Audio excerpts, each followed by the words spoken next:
नमस्कार, मी आहे ऑथर संगीता देवकर. तर माझ्या नावाने ऑलरेडी एक चॅनल यूट्यूबवरती आहे. तर हे माझं दुसरं चॅनल आहे. याचं नाव आहे अमित ब्रँड कम्युनिकेशन्स. तर या यूट्यूब चॅनलवरती तुम्हाला अगदी बोधप्रद, मनाला भेटणारे किंवा भावस्पर्शी, हृदयस्पर्शी असे मराठी कोट्स, मराठी सुविचार तुम्हाला इथे ऐकायला मिळणार आहेत. काही प्रेरणादायी कथा, बोधप्रद कथा इथे तुम्हाला ऐकायला मिळणार आहेत.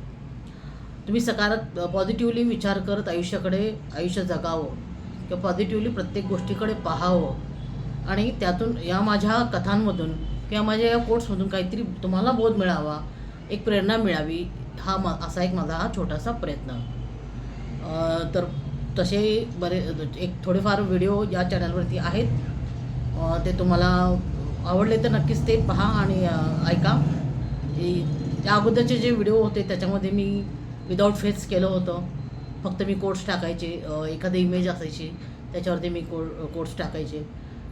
तर त्यानंतर माझ्या असं लक्षात आलं की नाही, यूट्यूबवरती शक्यतो फेस दाखवला तरच ते व्हिडिओ लोकांपर्यंत लवकर पोहोचतात आणि यूट्यूब त्याला तेवढं प्रायोरिटी जास्त देतं, जिथं त्या व्यक्तीचा यूट्यूबवर चॅनल ज्याचा असतो त्याचा फेस दिसणं महत्त्वाचं असतं. त्यासाठीच मी हा प्रयत्न केला की आपण या चॅनलवरती छोटे छोटे असे मराठी कोट्स, सुविचार, बोधप्रद कथा इथे टाकाव्यात.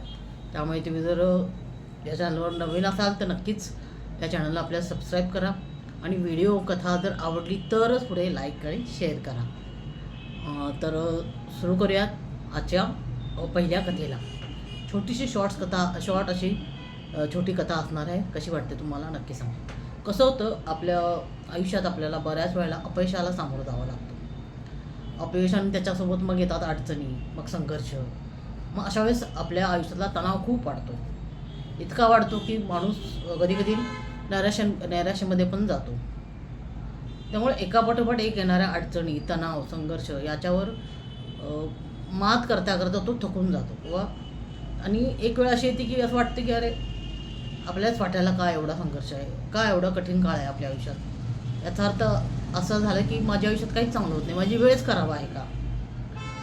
तर या परिस्थितीचा असा अर्थ नाही की आयुष्यात सगळं संपलं, किंवा अडचणीचा अर्थ असा नाही आहे की आता पुढे काही होणारच नाही आहे. तर त्यासाठी काय आहे, त्यासाठी मी एक गोष्ट तुम्हाला सांगते. तर गोष्ट ऐकण्याआधी तुम्ही नवीन असाल तर पटकन पहिलं सबस्क्राईब करा.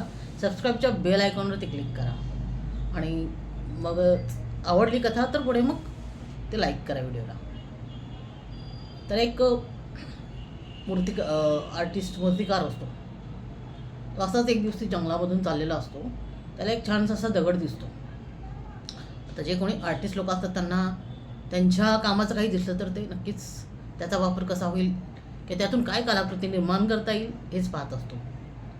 तर त्याला एक छानसा दगड दिसतो आणि त्याच्या मनात येतं मूर्तिकाराची की बाबा या दगडापासून आपण एखादी छानशी देवाची मूर्ती बनवूया. म्हणून तो त्याची हत्यारे काढून त्या दगडावरती पहिला प्रहार मारतो, म्हणजे पहिला वार करतो की बाबा याच्यातून मला मूर्ती बनवायची आहे.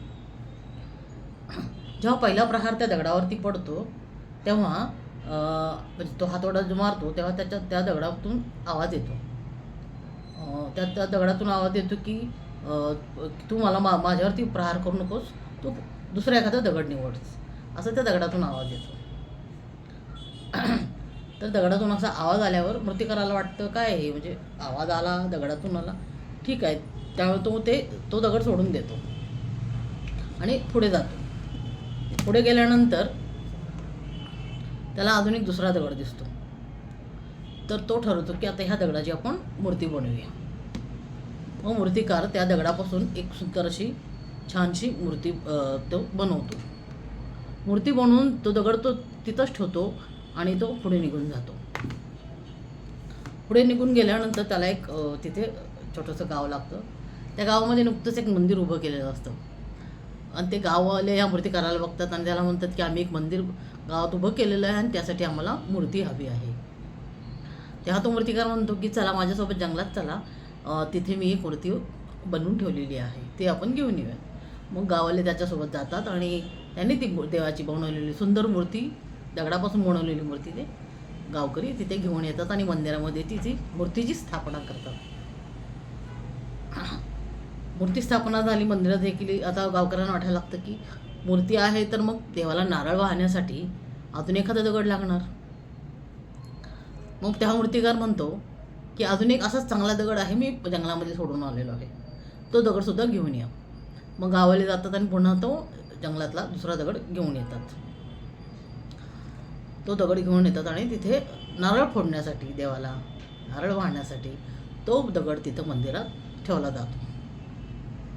आता मंदिरात मूर्ती आहे म्हटल्यानंतर, मंदिर उभं झालं म्हणलं, मंदिरात गाववाल्यांची ये जा सुरू होते. रोज मूर्तीवरती फुलं वाहिली जातात, नैवेद्य दाखवला जातो, पूजापाठ होतो, आरत्या होतात आणि ते जो दुसरा दगड असतो त्याच्यावरती त्याचा उपयोग नारळ फोडण्यासाठी केला जातो.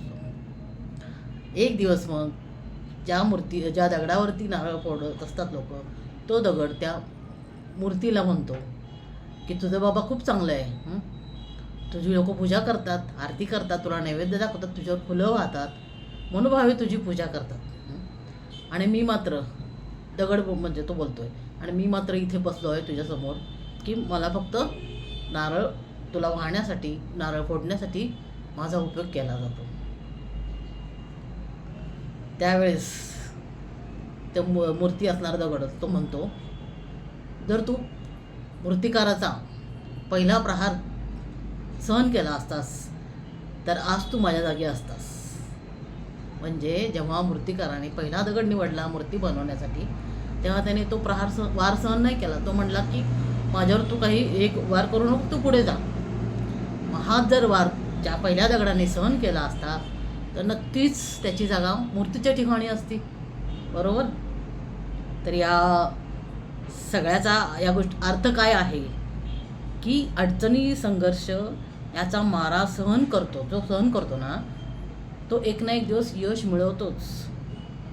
म्हणूनच तुमच्याकडे जर प्रयत्न करायची इच्छा असेल, चिकाटी असेल, सकारात्मक विचार असेल, तुमच्याकडे संयम असेल तर तुम्ही सगळं काही करू शकतात.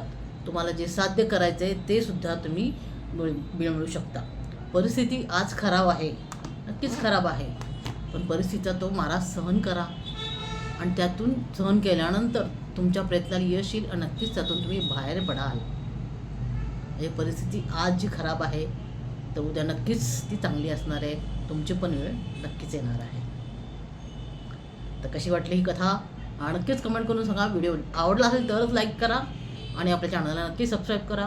पुन्हा भेटूया अशाच एका बोधप्रद कथेसह. तोपर्यंत धन्यवाद.